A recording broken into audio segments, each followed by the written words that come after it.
आध्यात्मिकता की आवश्यकता इसलिए है क्योंकि जो जीवन में कष्ट और मुश्किलें आज बहुत हैं लोगों के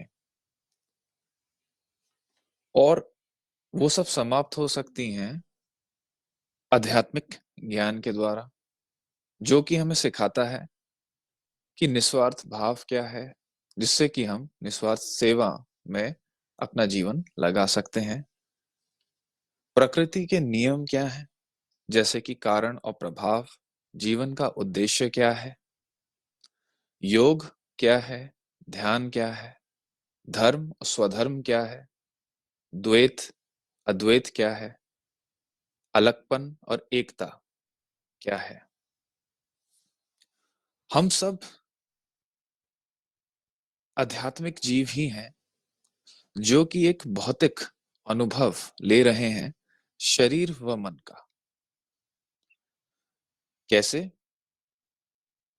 ये ब्रह्मांड जिसे कि हम जैसे 100% हमने माना, जिसमें से कि 4% परमाणु ब्रह्मांड है, उसमें से 99.99% अदृश्य इंटरस्टेलर डस्ट है, जिसमें जिसमें से कि उस 4% एटॉमिक यूनिवर्स जो हमने कहा था, 100% में से सिर्फ 4% एटॉमिक यूनिवर्स है जो कि परमाणु ब्रह्मांड कहलाता है।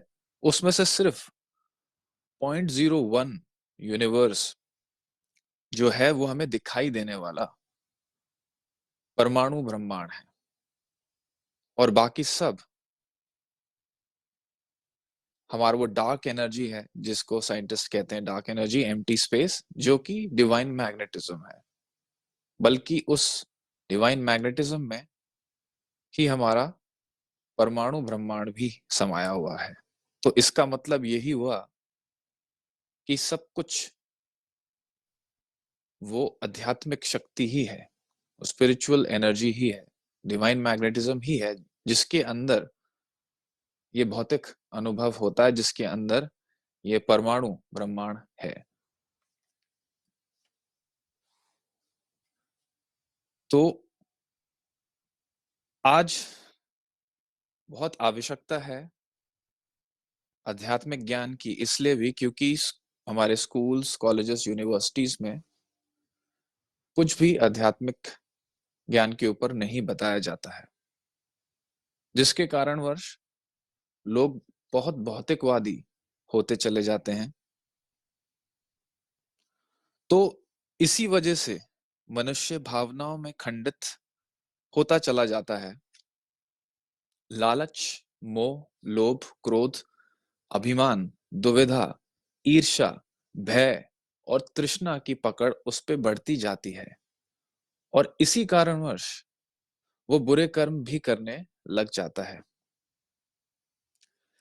जिसे वो दूसरों को चोट तो पहुंचाता है ही, और इसी प्रक्रिया में अपनी हानि भी कर बैठता है। क्योंकि अज्ञानवश वो ये नहीं जानता कि कारण और प्रभाव की सूक्ष्म और अदृश्य श्रृंखला से पूरी सृष्टि बंधी है।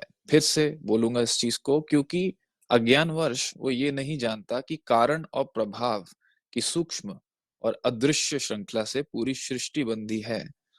तो जैसे कर्म करेंगे वैसा ही वापस पाएंगे, किसी ना किसी रूप में या किसी ना किसी तरीके से। ये प्रकृति का अटल नियम है।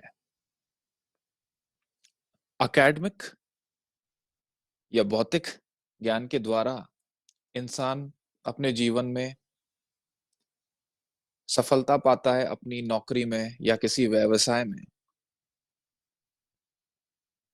पर जीवन कैसे जीना है, एक संतुलित जीवन, एक खुशहाल जीवन, एक स्वस्थ जीवन, एक लंबी आयु वाला जीवन और एक भय मुक्त जीवन कैसे जीना है, ये नहीं सिखा पाते हमारे एकेडमिक व भौतिक ज्ञान। तो आज यही सवाल हमें करना है, क्या हमारा एक जीवन एक संतुलित जीवन है क्या? एक खुशहाल जीवन है क्या? एक स्वस्थ जीवन है, एक लंबी आयु वाला जीवन हो सकता है या नहीं? और या फिर एक भय मुक्त जीवन हो सकता है। लोगों को हर बहुत प्रकारों के भय होते हैं, अलग-अलग प्रकार के। तो भय से मुक्त होना जीवन का रहस्य है। तो इन सब चीज़ों पे हमें सोचना चाहिए और आध्यात्मिकता की तरफ ध्यान देना चाहिए, क्योंकि आध्यात्मिक ज्ञान अगर हमें मिलेगा, तो उसके सारे सॉल्यूशंस भी हमें मिल जाएँगे। अपने शरीर और मन को जानने की आवश्यकता भी है। जैसे कि एकेडमिक या भौतिक ज्ञान हमें ये तो बता देता है कि ऊपरी सतह पे चीज़ें कैसे चल रही हैं, कि जो शारीरिक, फिज़िकल ज्ञान जो होता है वो तो हमें दे देता है। पर अंदर क्या है? अंदर की चीज़ें जैसे हमारा एनर्जी सिस्टम, चक्र ज्ञान और जो डिवाइन मैग्नेटिज़्म जो है उसके बारे में तो नहीं बता पाता। वो आध्यात्मिक ज्ञान के द्वारा पूरा किया जा सकता है। और जैसे कि हमारा शरीर एक परम और सर्वश्रेष्ठ एक यंत्र है, वैसे ही मोबाइल, लैपटॉप भी एक यंत्र है, पर हम मोबाइल, लैपटॉप तक को एक पूरी तरीके से यूज़ नहीं कर पाते। तो और ये शरीर तो सबसे परम सर्वश्रेष्ठ यंत्र है। तो इसको समझने के लिए भौतिक ज्ञान बहुत ज़रूरी है, ताकि एक जीवन में एक संतुलन आ सके। भौतिक भी आध्यात्मिक के अंदर ही है।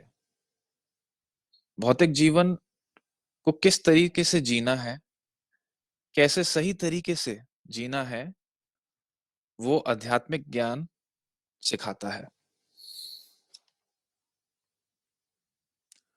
और क्योंकि लोग आजकल बहुत भौतिकवादी होते जा रहे हैं और इसकी वजह से वो अज्ञान में चले जाते हैं।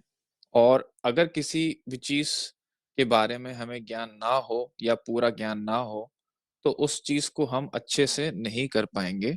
कुछ ना कुछ गलती हो ही जाएगी, कि यदि हम बिना पूरे ज्ञान के काम करते रहे,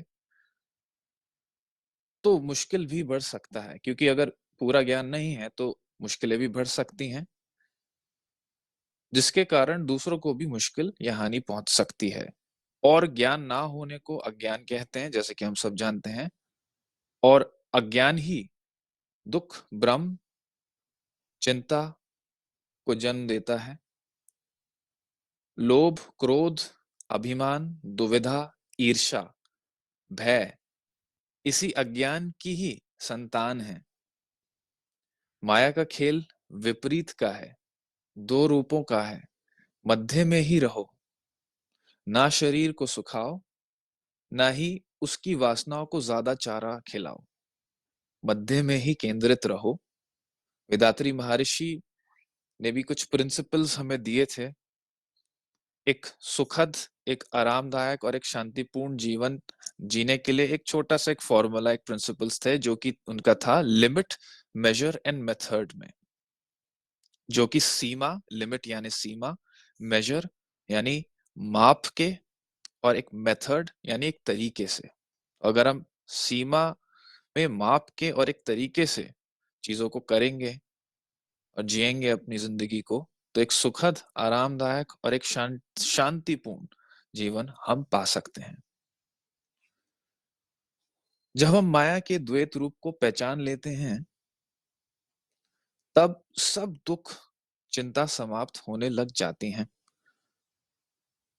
तब हमारे अंदर एक प्रेम और स्वीकृति का भाव जागृत होता है, जो मूल में एक ही भाव है।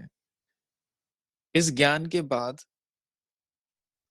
हम किसी से घृणा नहीं करते, ऐसे व्यक्ति से भी नहीं जो हमसे क्रूरता करता है, परंतु ऐसे व्यक्ति को हम सांसारिक भावनात्मक रूप से रूपांतरित करने का प्रयास करते हैं। जब ज्ञान के चक्षु खुलते हैं, तब करुणा ही हमारा स्वरूप है।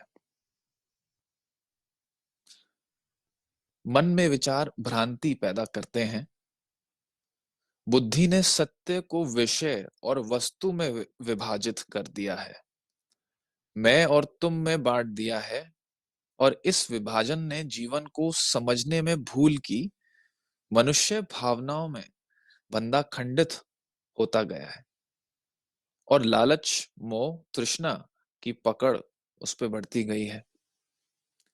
जन्म से वृद्धावस्था के चक्कर में बीमारी और मृत्यु का भय उसके मन के चारों ओर बनी दीवारों को और प्रबल करते गए। इसलिए इस भ्रम को ही दूर करो।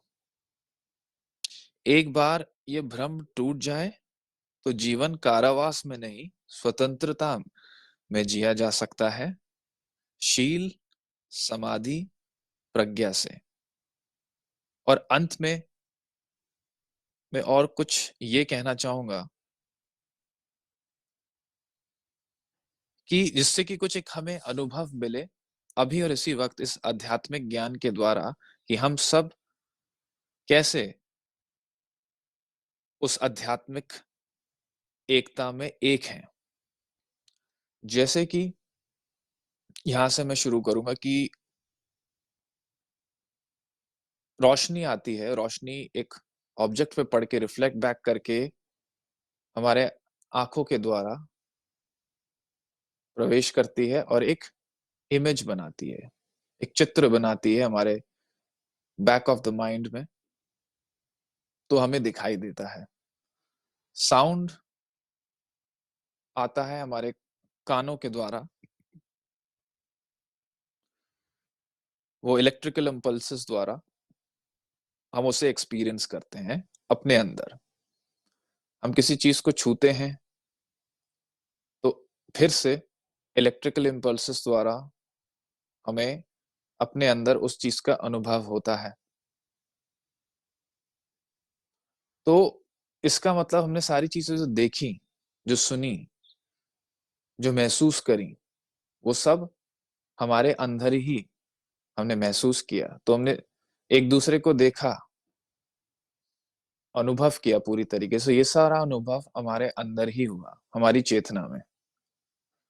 तो ये प्रश्न है कि तो फिर हमने इस पूरे संसार को, एक दूसरे को, हर एक व्यक्ति को, हर एक चीज को कहाँ देखा और कहाँ अनुभव किया? अपने अंदर ही। तो इसका मतलब हम सब एक दूसरे में ही हैं, हम सब एक हैं। और सच में इस तरीके से सोचिए कि सारा अनुभव तो हमें अंदर हुआ, तो फिर बाहर क्या है? हम सब एक दूसरे में ही हैं, उसी एक आध्यात्मिक चेतना में हम सब एक हैं। यही मैं अंत करूंगा। जय संसार, जय समृद्ध, வாழ்க வையகம், வாழ்க வளமுடன்।